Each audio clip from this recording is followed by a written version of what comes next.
Hello guys, and welcome to iRacing Road to 2K iRating. This week at California, it's been a tricky track for me to get the car dialed in, but I'm sharing the setup that I found to be the safest and top 10 finisher, depending on what group you're in. If you're racing in a lobby lower than me, chances are this car could be very competitive just because the skill set of the drivers in a lower class, they won't know how to drive it. But I'm going to share some things I did with this.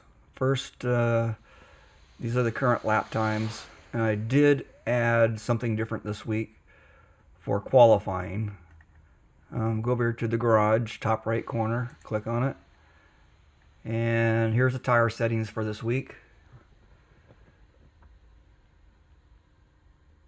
I played around with different combinations, probably about 10 different setups this week, and I finally found one that I think somebody new can handle this one without wrecking. It gets a little loose, and we'll watch the video to show you those areas in the chassis. There's the top. The main thing compared to, see, this was derived from the stock setup, and what I did here was, in the ballast forward section, they had it on 70 or 65, something like that. Or maybe it was 70. I cut it in half, and I move it forward a little bit, so it's on 35. I didn't do anything else other than qualify. You click this, put it on Q, qualifying, and you are faster. But just don't forget to change it back in the race. Some people say that it will switch back automatically, but I don't know. Just remember that if you do qualify with this in the Q mode, to put the tape back where it's supposed to be. Normally, I will qualify in the race mode. This is an experiment to show you guys what you can do. But the reason why I race qualifying with my standard setup is because I want to feel the track in current conditions, so there's no surprises when I get in the race. So I'll sacrifice a few positions to really know what's my car doing on the track without tape, but standard configuration. And here is the middle section of the setup. Grab your numbers there, take a screenshot, and you can get there from the stock setup is where this is derived from. And then let's scroll down to the bottom. Take a screenshot. And the rear end ratio is what it is. Normally, you can't change this in the Xfinity class. I used to be able to do it, but I don't think you can do it since one of the recent setups they've done. You used to be able to run tape configurations at whatever percentage you want. You can change the percentage of the tape. Now you can't. It's just race mode or qualify mode. Okay, enough explaining on the setup. Let's look at the Q lap is what I did first. Let's see if that's where it's working at. Lap 1.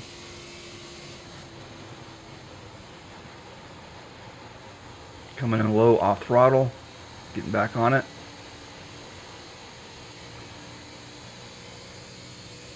Turn 1 and 2 aren't bad. Exiting turn 3 into 4 is where you're going to find some grip issues. If you get too much throttle, it's going to turn the car to the left. It's going to make you get loose. So you turn the wheel to the right to counteract that. There it goes. I moved the wheel just a little bit right there. Move it to the right to fix that. Later in the race, it won't be an issue, but mind you, this is with qualifying tape.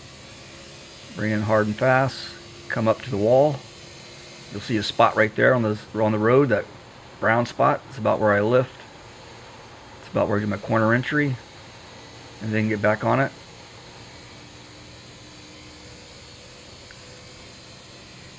A lot of guys run one lane over in the middle. I just keep it straight down the middle on the outside because I want a wide approach. Bring it in. Right through here it gets loose. You can see the track color also. It gets dark right where a lot of rubber is getting laid down. And then from here to the back wall, I'll show you a straight line through here to that banner on the wall right there. That's what I'm aiming at. There's the mark on the road. Come in. Hitting that apex a little bit early, off throttle, and then I get back on it. And entering turn 3, I try to go in a straight line as much as possible without turning the wheel. to right about there. And then you turn the wheel a little bit more. Right there, you'll feel it. Then exit, turn the wheel out a little bit right there. You'll feel it. You can now watch it without qualifying tape. And then, of course, you get your oil temperature, water temperature settings are getting up because the tape's on there. All right. Now we'll go over to laps again, and we'll click on this one. This is without tape. The handle's tighter, therefore the times are a little slower. Up on the wall.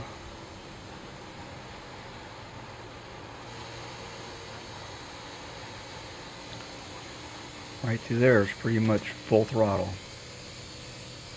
I like to roll my foot down. I just don't stomp on it. I like to roll it into it. Entering straight. There's the apex in turn 3. Turn the wheel a little bit more and coming out. Now right through here, on the next lap, I roll the throttle a little too quickly. And the ass end kicks out a little bit. So I turn the wheel to the right to correct it, and my track time reflects it. There's a spot in the road. Off throttle, getting back on it. About full throttle, rolling into it. Exiting 3 is usually pretty good throughout the race. Corner entry is important. You don't want to come in too hot. And then coming out right there. You can see the road. And I lost time on that. You can see where the dark spot is. So maybe aim towards the wall a little bit instead of trying to cut the corner on the inside. You roll out of the corner on turn 4 and you aim towards the wall. That's going to straighten your path out a little bit. Let's see if I get it right on this one. Down the back straightaway so you can hug the wall, get your biggest corner entry. So you can get that straight shot into the apex on turn 3, right there. Here's the second apex right there. Now you're on it. Go wide, go wide, go wide. See how it's rolling out? That's kind of the technique. And you'll get a hang of it that the car will kind of turn by itself if you hold the wheel straight later in the race. And knock on wood, I haven't hit the wall yet.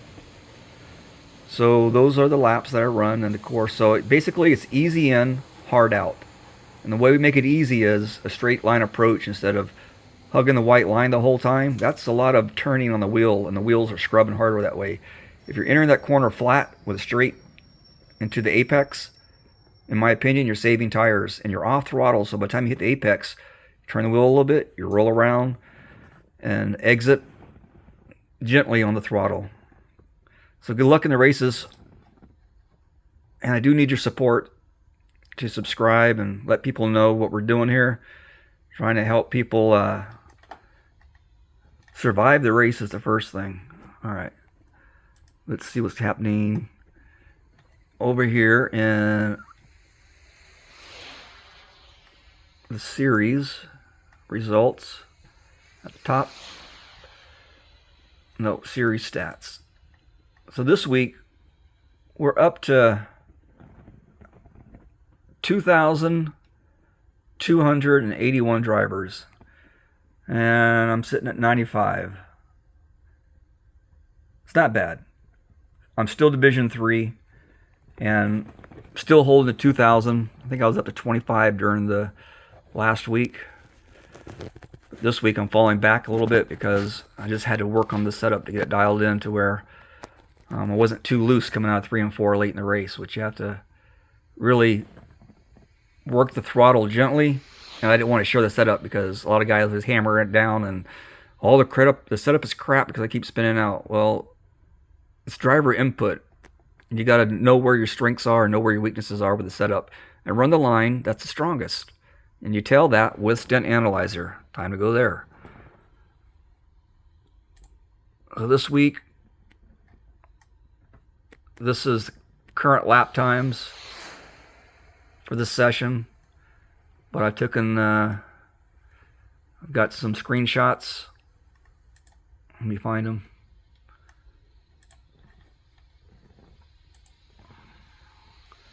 Okay, AutoClub. That's the tire data. This is the track. Open that up big. All right.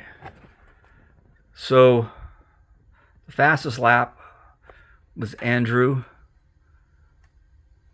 at 40.2. But the winner of the race, is he on here? Nuno's down here. Let's look at that. Nuno. His fastest lap was 40.530, 40.583. It's consistency with wins the race. You don't have to have the fastest car out there, guys. This is a perfect example of running the track and not the guy next to you, because you don't want to burn your tires up trying to keep up with somebody that's faster, like that guy up there. He'll probably fall off later in the race. His pace will probably drop off pretty quickly. All right, so for the data that I had, let's see, 30 lap, I put it in the middle of the race. 41.9 was the average lap time. It's not amazingly fast, but it's consistent enough to get me in the top 10. And that's what we're looking at, is results.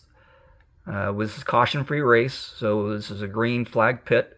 So you got to practice your pit stops in this kind of race so you don't get a penalty coming in too fast or lock your brakes up and have a mishap and get an unsafe pit entry. That will just kill you, right? No speeding, because that will kill you. I'd rather do 1 mile an hour under than a mile and over and get penalized for it. Okay, so pretty consistently the second time here on the second set of tires has been about 0.6 slower than the first all through here. Very few people had the same lap times on the back half of the race. I'm going to attribute that the weather came in, fog got heavier, and the track has more rubber on it. This late in the race seems to be slower on most of the races that we've done. It's been pretty consistent. So let's look at my fastest lap time. 40.815, 40.964.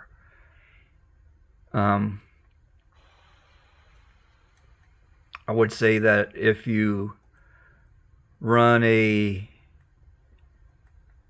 42 below 42.5, see that's 42.1 right there,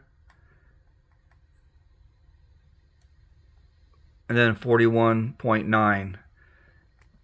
So in 7 laps, it dropped off quite a bit. So if you average 42.5, practice that.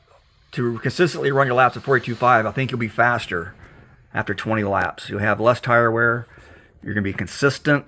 And you have less fall off from the tire, with less tire wear. That's about it for this week, guys. California is a bit tricky. Practice. I would run at least 20 laps minimum. Better yet, go 30 and try pitting with taking right side only. And what that will do is see how the car handles for a possible green-white checkered situation where you may go in and pit and take one set of tires. Let's look at that. I'm going to do it from the cockpit. Let me go to the cockpit.